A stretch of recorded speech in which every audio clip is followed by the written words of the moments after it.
Hey guys, welcome to my YouTube channel once again. आज हम पढ़ेंगे data security issues in e-commerce. So let's get started.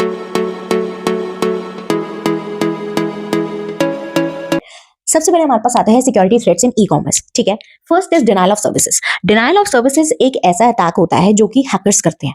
Basically इसमें क्या होता है, हैकर्स क्या करते हैं, आपकी जो वेबसाइट है ना उसमें बहुत सारी रिक्वेस्ट जो फॉल्स रिक्वेस्ट है, ठीक है, अनवांटेड, वो भेज देते हैं, जिससे क्या हो गया, आपकी साइट क्रैश हो गई।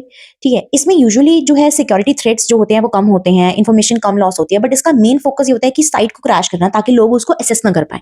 जैसे ऑनलाइन शॉपिंग कोई वेबसाइट थी, उसमें बहुत सारी फॉल्स रिक्वेस्ट आ गई, ठीक है, जिसकी वजह से ओवरवेल्म्ड हो गई वेबसाइट, ठीक है, विद अनवांटेड मैसेजेस, एंड उसके बाद जो लोग हैं उस पे वो पहुंच नहीं पा रहे, शॉपिंग नहीं कर पा रहे, तो इससे ये प्रॉब्लम आती है। ठीक है, नेक्स्ट आता है फिशिंग। फिशिंग क्या होता है, बेसिकली आपको जो हैकर्स होते हैं ना वो फॉल्स मैसेजेस यानी कि फेक मैसेजेस भेजते हैं जो कि रियल प्रिटेंड होते हैं, यानी कि हमें लगता है कि रियल है। जैसे आपके पास एक ईमेल आ गया जिसमें आपके पास लिखा है कि मतलब बैंक का लोगो वगैरह सब कुछ सेम लगेगा, ठीक है, जिसमें लिखा है कि आपका बैंक अकाउंट है जो ब्लॉक हो गया है और आगे की प्रोसेस के लिए वेरीफाई करो। देन आप वेरीफाई करने जाओगे, अपनी डिटेल्स भरोगे और वहां से आपकी सारी इन्फॉर्मेशन जो है वो हैक हो जाएगी, ठीक है, यानी कि वो चुरा ली जाएगी। नेक्स्ट आता है दैट इज मालवेयर। मालवेयर ऐसे सॉफ्टवेयर होते हैं जो कि अनवांटेडली हमारे कंप्यूटर में, ठीक है, इंस्टॉल हो जाते हैं।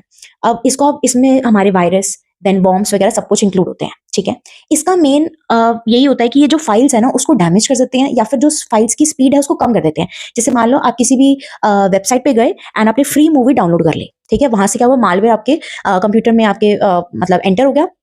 उसके बाद क्या हुआ कि जो आपकी फाइल्स है वो ऑटोमेटिकली डिलीट होती जा रही हैं या फिर जो आपका फंक्शनिंग है वो स्लो हो गई फाइल्स की। ठीक है, नेक्स्ट आता है फार्मिंग।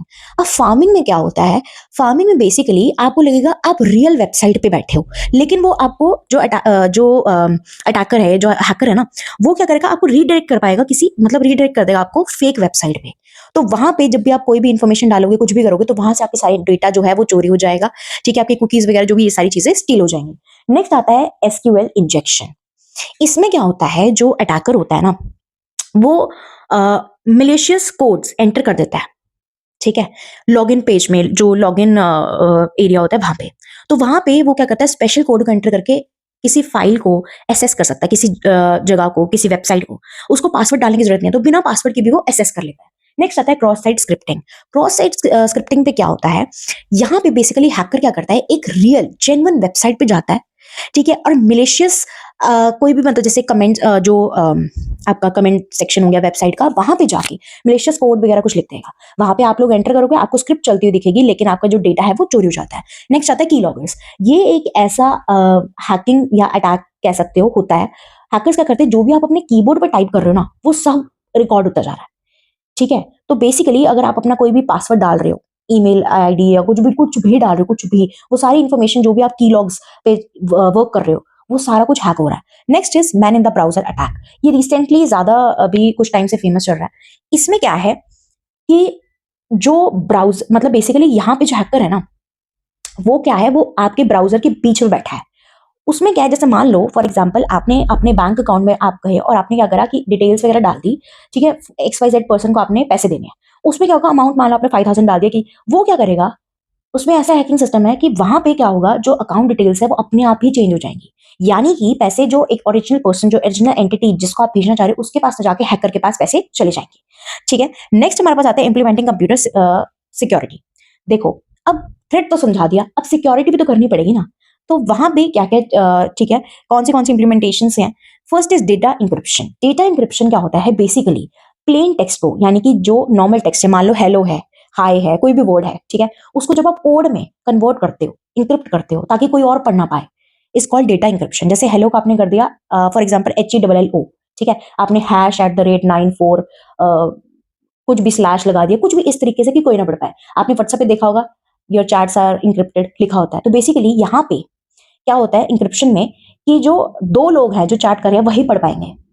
ठीक है, डेटा इंक्रिप्शन कैसे होता है, जैसे जो प्लेन टेक्स्ट है, ठीक है, जब आप जो इंक्रिप्टेड नहीं होता उसको बोलते हैं प्लेन टेक्स्ट, जो टेक्स्ट इंक्रिप्टेड हो चुका होता है उसको बोलते हैं साइफर टेक्स्ट। तो बेसिकली इस पूरे प्रोसेस को हम इंक्रिप्शन और डिक्रिप्शन में जानते हैं कि plain to cipher is encryption, and वापस अगर हमने उसको टर्न करना है, यानी कि कोडेड को नॉर्मल प्लेन टेक्स्ट में लाना है, तो हम उसको बोलते हैं डिक्रिप्शन।